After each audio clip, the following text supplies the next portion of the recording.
And joining me now, Republican Congressman Matt Gaetz and the co-host of The Five, Geraldo Rivera. Geraldo, I've known you a long time. Hey, please don't raise my blood pressure. It's almost Friday. But please tell me you're not going to support... You put me opposite Matt Gaetz and you don't want me to raise your blood pressure. Oh, Geraldo. Okay, well, we're going to give Matt a chance to respond in a minute. But please tell me you're not going to let Fang Fang's boyfriend, you're not going to stick up for him to be on the Intel committee. Neither he nor Schiff, in my view, should even be able to get a classified anything in the private sector, never mind the government. Adam Schiff is a proven liar. He used his position on the Intel committee, and he lied to the American people, and I know that he lied because for almost 3 years, nightly on this show, we exposed his lies and the things that he was doing in the Intel community, weaponizing and politicizing information by telling the American people things that just weren't true. Are you supporting these two guys? I am not, and the reason is when Speaker Pelosi deemed that Jim Banks and Jim Jordan were unsuitable to be on the January 6th committee, that to me was a kind of political vengeance that now, good for the goose, good for the gander. The fact that McCarthy is doing it now, they should have known that it's just a matter of time. Political cycles work their way through, and then if you did it to me, I'm going to do it back to you.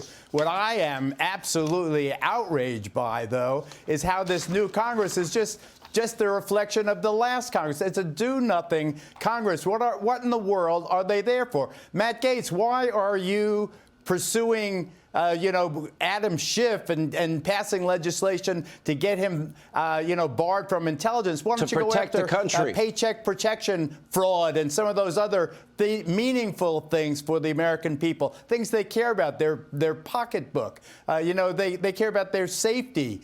Go after real issues, Matt. Matt? Well, I think that if you look at the work of the House of Representatives today, we were passing legislation to stop Joe Biden from playing politics with the Strategic Petroleum Reserve. And you're absolutely right. We ought to pursue clawbacks where there was fraud in a lot of these programs. And we ought to do that before raising the debt limit. We ought to impose work requirements. So I'll invite you, Geraldo, you could take my guest pass and come observe a Congress that is quite different from the last Congress, if for no other reason than during the battle for the speakership, we demanded open rules, open amendments. Today, we took votes on over 20 amendments, some by Democrats, some by Republicans, but certainly no one can defend Adam Schiff and Eric Swalwell. These are people who made careers leaking and then embroidering lies onto those very leaks. And Adam Schiff doesn't just go on TikTok to publish information. A real critique we have is that for 3 years, when Republicans wanted access to intelligence about the origins of the coronavirus, Adam Schiff was essentially the blocking tackle for the Chinese Communist Party and did not get that information out in front of the public. Now he's Congressman, you sound a good game. What in the world were you and your 19 colleagues doing torturing the speaker, your speaker designate, Kevin McCarthy? What, Geraldo, for your it's egos? old news. What was that for? What did you hope to attain in that?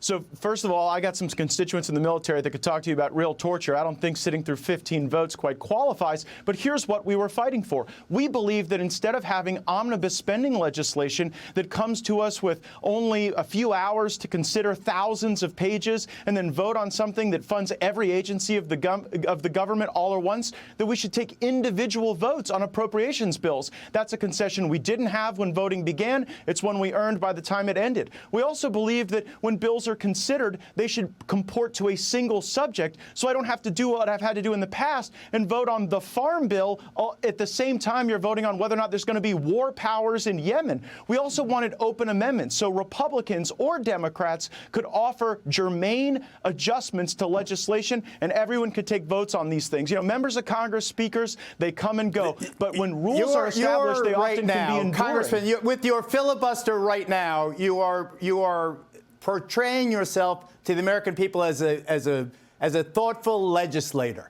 And yet the publicity that you get characteristically, almost inevitably, is flamboyant. It's confrontational. Hold on, it has no Geraldo, let me relevance step to the in here American for that. people. Geraldo, wait a minute. Geraldo, hang on. I make a substantive argument about changes to the process, and you call me Geraldo, flamboyant he and answered your confrontational? question.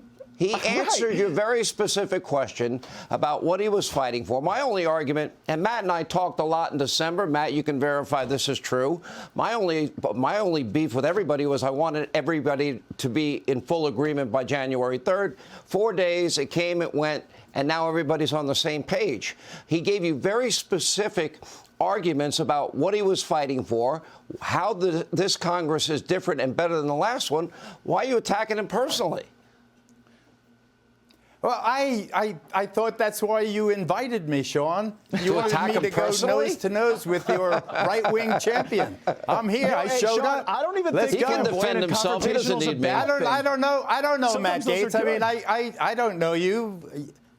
All I know is what I read in the newspapers. I appreciate that's gotta be you true, are then. on a rehabilitative phase of your career. I like it.